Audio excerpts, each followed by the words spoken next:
रथयात्रा पूर्व हो पारे रत्नभंडार अलंकार गणति मणति श्रीमंदिर प्रशासन कार्यालय में उच्चस्तरीय बैठक होई गणति मणति नहीं एसओपी होई किंतु चूड़ांत होई नहीं। प्रतिक्रिया रखिंट रत्नभंडार तदारक कमिटीर अध्यक्ष जस्टिस विश्वनाथ रथ।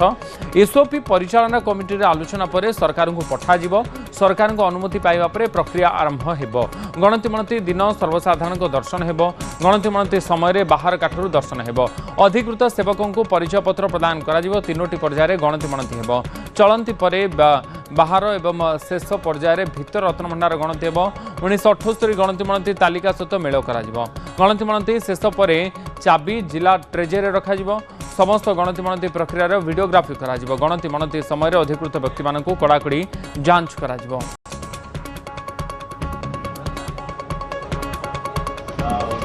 नहीं एसओपी ऑलमोस्ट गोटे फाइनाल स्टेज रे अच्छी से बाबद भी गतकाली हाई लेवल कमिटी संपूर्ण आलोचना होती एवं थरे से एसओपी सरकार पाखु आसला आम तार अप्रूवाल सरकार देला तुरंत गणति मणतिर जो प्रक्रिया से प्रक्रिया आरंभ होगा एक रास्ता खोल तेणुक आम भी चेष्टा करुँ यथाशीघ्र संभव गणति मणतिर जहाँ आवश्यकता अच्छी सबू प्रक्रिया को शेष करिकी गणति मणति जिते शीघ्र आरंभ हो पार आम आरंभ करूँ।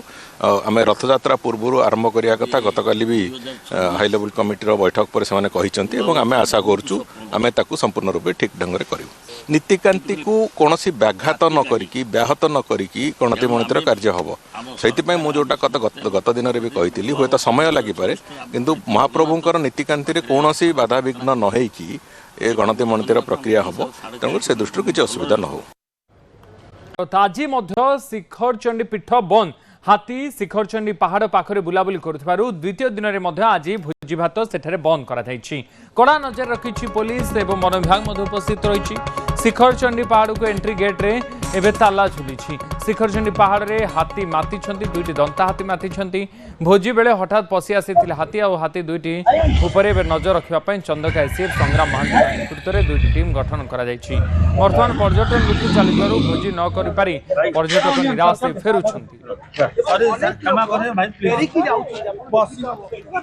प्रदीप परिड़ा आम प्रतिनिधि लाइव आम सहित जोड़ी। प्रदीप शिखर चंडी पहाड़ रे जोठी रविवारिया भोजी बहुत मात्रा जमीबा कथा किंतु हाथी आज पूरा दिन शिखरचंडी पहाड़ रे ताला पड़ो फाटक रे काली ठारू ताला पड़ी स्थिति कौन केते संख्यार पर्यटक माने आसुछंती से माने कौन कहउछंती एवं आहुरी केते दिन पर्यंत एमती बंद रहिबो?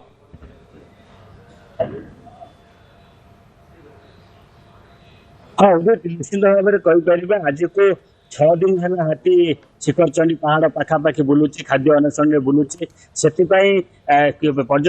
पर्यटक मान को बंद कर प्रथम 4 दिन पर्यटक मान खोल जाता जेहेतु हाथी धीरे धीरे पाखक आसला से भय बर्तमान 2 दिन है बंद कराई। आज देखो काली बंद कराई पर्यटक मैंने फेरी जाते आज देखुं ताला पड़ी बंद कर सका आम ये उपस्थित अच्छे आम देखुचु पाखापाखि 100-200 टीम टीम मैंने जो मैंने भोजी भात करने फेरी गले बर्तमान किसी युवक अच्छा देखो सी निराश हो आम पचारा सी केमी आसी पहुँचला कौन केमी खबर पाइले से बर्तमान भोजी करते से केते निराश अच्छा केते निराश अच्छा तुम बर्तमान भोजी करता ये गोटे भल पर्यटन स्थली तुम आसल बुलापी केते निराश अच्छा अच्छु आसलु बुलिया सांग मैंने प्लान करके रविवार थी बोलिका देखल बंद अच्छे और टे निराश अच्छु कि जाइथा मजामस्ती कर फटो फटो टे उठे था हो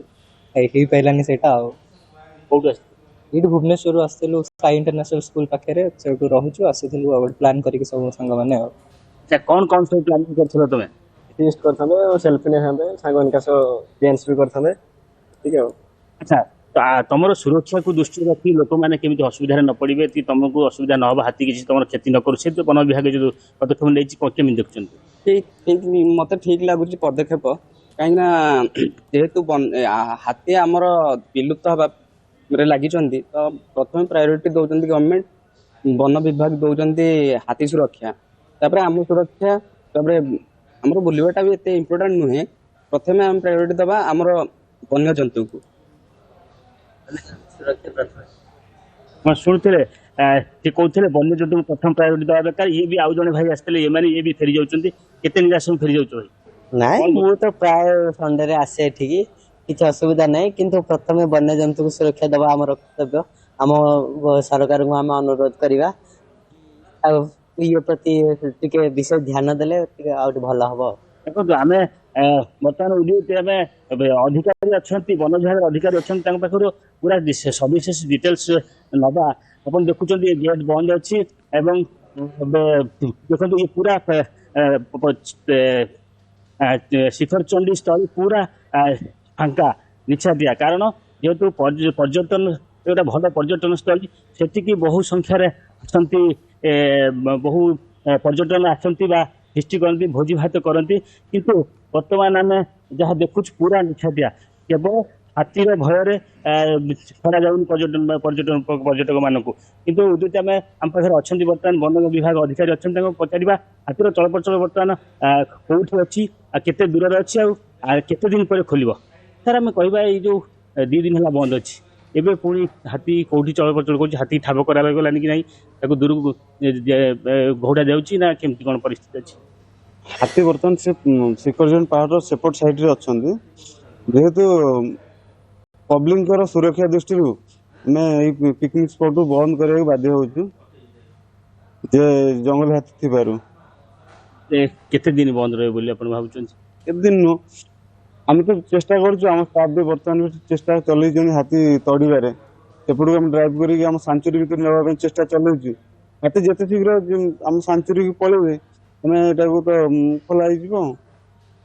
ବର୍ତ୍ତମାନ ହାତୀ ପରିସ୍ଥିତି କ'ଣ? ଆପଣ କୋଉ ଜାଗାରେ ହାତୀ ଅଛି, ସେ କୋଉ ପରିସ୍ଥିତି ଅଛି? ଦନ୍ତା ହାତୀ ଯେହେତୁ ତାକୁ ଘୋଡ଼େଇଲେ ସିଏ ବି କିଛି ରିଆକ୍ସନ କରିବ, ସେ କୋଉ ପରିସ୍ଥିତିରେ ବର୍ତ୍ତମାନ ଅଛି? ବର୍ତ୍ତମାନ 2 ଗୋଟି ଦନ୍ତା ହାତୀ ଅଛନ୍ତି ଶିଖରଚଣ୍ଡୀ ପାହାଡ଼ର ଯୋଉ ପାଣି ଟାଙ୍କିର ସେପଟେ ଭିତରେ ଅଛନ୍ତି। ଆମେ ତାକୁ ଷ୍ଟାଫ୍ ତାଙ୍କୁ ଡ୍ରାଇଭ୍ କରିକି ସେପଟକୁ ଆମ ସାଞ୍ଚୁରୀ ଭିତରକୁ ନେବା ପାଇଁ ବହୁତ ଚେଷ୍ଟା ଚାଲିଛି। ଏଠି ପାଣିର ଅଭାବ ଥାଏ, ହାତୀ ଖାଇଲା ପରେ ପାଣି ଏଠି ପିଇବା ପାଇଁ ବି ପାଇବନି, ସେଥିପାଇଁ ହାତୀ ଖାଇକି ପଳେଇଯାଆନ୍ତି। ଏଥର କାହିଁକି ହାତୀ ରହିଯାଇଛନ୍ତି?